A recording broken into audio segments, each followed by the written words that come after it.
Technology has democratized knowledge and made it available to 7 billion people on this planet as it has done in no other time. Just imagine, throughout human history, knowledge was the prerogative of a small number of people. They were the scholars who kept knowledge to themselves, and they had to memorize whatever they had learned and pass it on in the oral tradition.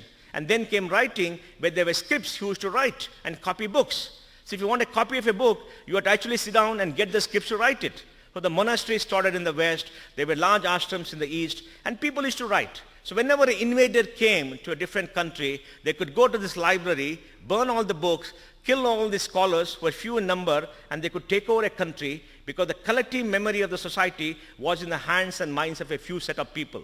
And that's what happened when the Nalanda library was burned sometime in the 12th century.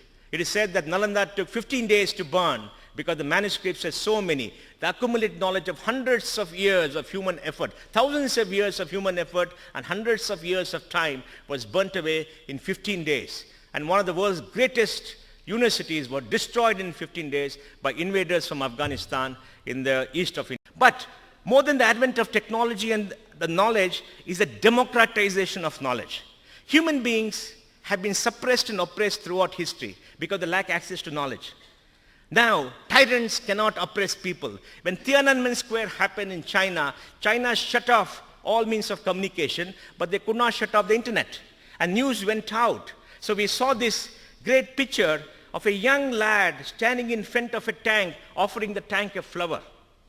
Do you remember the photograph? Such a great photograph. Here this young boy offering a flower to a tank which is throwing his barrel to blast him away into outer space.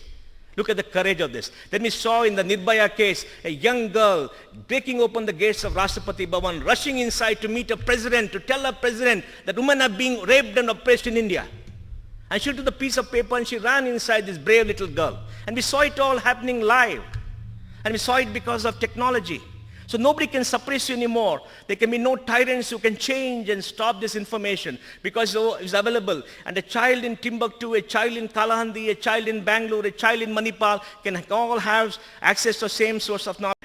Technology has deprived you of the small pleasures of life of going for a walk, talking to your girlfriend in silence, or maybe, singing a song to her.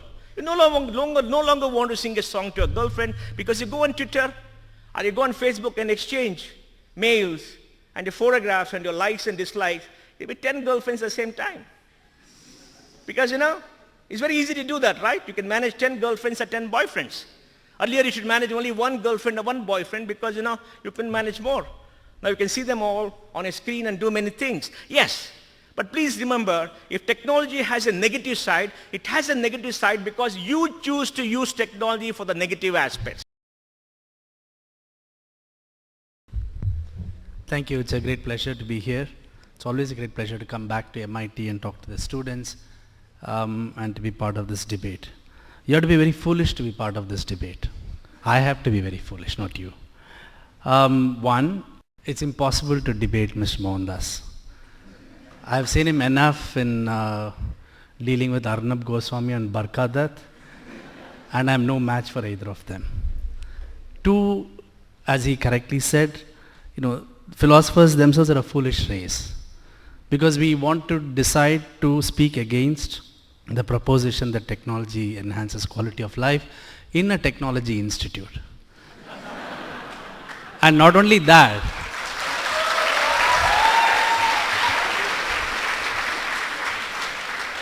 no, why I am saying that is, all of you have paid so much money to do technology and you don't want me to come here and tell you that no, it destroys your quality of life.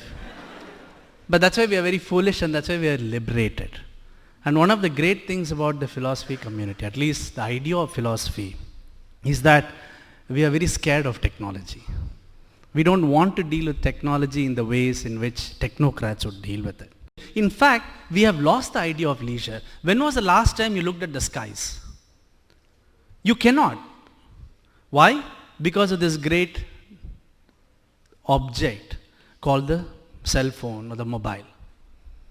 I've seen people, families who are traveling together in buses and cars, and each of them are SMSing. And you won't believe this, but it's true. I'm sure some of you have done this. People are SMSing to people next to them. Forget about sending it to somebody far away. You can't turn and talk to the person. You just say, are you ready? Shall we eat? Shall we drink? What is it? TV, the idea of technology as making us as individual monads, individual nucleus, away from being concerned with the larger society, is something which very much happens with communication technologies right from the TV onwards, and it reaches its peak with the kind of digital technologies that we have today. I think one of the greatest dangers to human peace is this thing called the email. You know, I can see it. When I was in Hegodu, as Mr. Mohan said, and I was out of touch by email for 4 days, and it is such a pleasurable, enjoyable, peaceful state of existence. Email has made our life so anxious, has made if you don't respond to emails at the moment you get an email, you feel very anxious. The other person gets very anxious. They send you an email, have you received my email? Because they say, why haven't you replied to me in 1 day or 2 days? And you have huge number of emails which you are forced to respond to, and it's not me who has to say this or any of you. Doctors will tell us, KMC doctors will tell you how new psychiatric diseases are being caused by this human interaction with this digital world. In fact, I think the effect the digital world, this constant, being in constant communication, has done to the idea of a reflective human mind is enormous. You have to ask this very simple question: can we look at technology as if it's an innocent production for people's leisure and desires? Or does it come out of something fundamentally inhuman in human action within a society? Wealth, that's something which I was hoping you would say, presuming you would say, because technology creates wealth. A lot of people believe technology creates wealth. Of course it has created wealth. It's created a lot of wealth.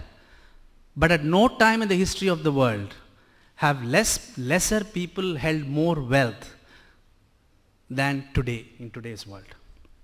I'm very scared of using numbers in front of Mr. Mohan, but let me give you one number.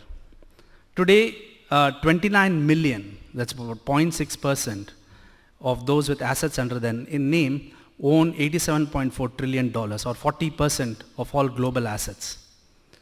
We're talking about 0.6% of the world population holding 40% of the wealth of the world.